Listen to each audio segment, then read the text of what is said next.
prominent federal investigator, has raised concerns regarding the emergence of a new class of perpetrators engaged in large-scale fraud against government assistance programs.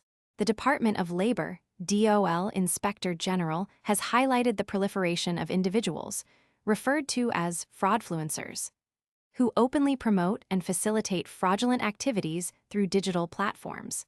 These individuals are developing illicit enterprises by publicizing their methods and encouraging others to partake in schemes to unlawfully obtain government benefits, often in exchange for a portion of the proceeds. Inspector General Anthony P. Desposito has publicly condemned these activities, emphasizing that such conduct constitutes more than mere opportunistic crime.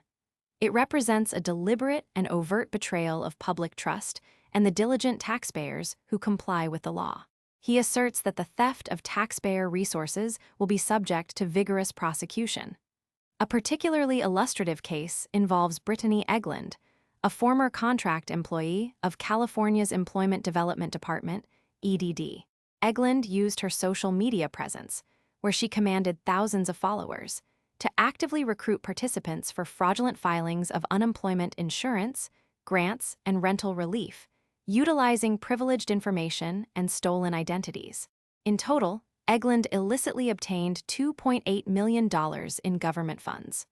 Her public posts advertised the opportunities for unlawful profit, minimized the risks of apprehension, and encouraged others to engage in similar conduct.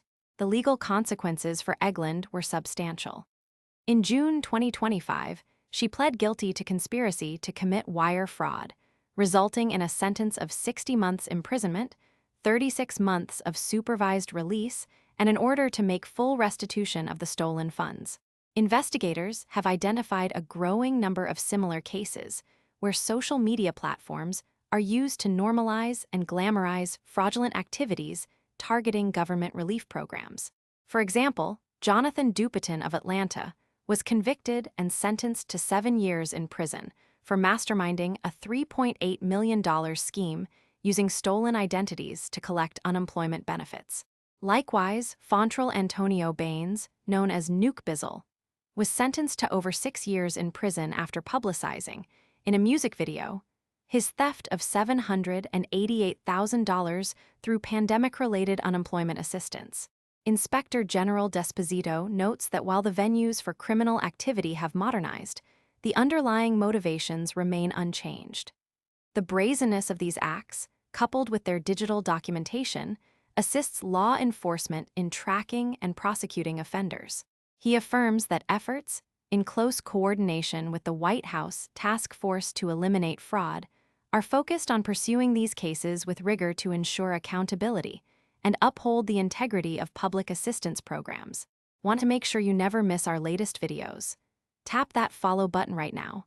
If our content brought a smile to your face, made you think, or taught you something new, please like this video and share with your friends and family. Your support helps our community grow, and sharing the love only takes a second. Thank you for watching and being part of our journey.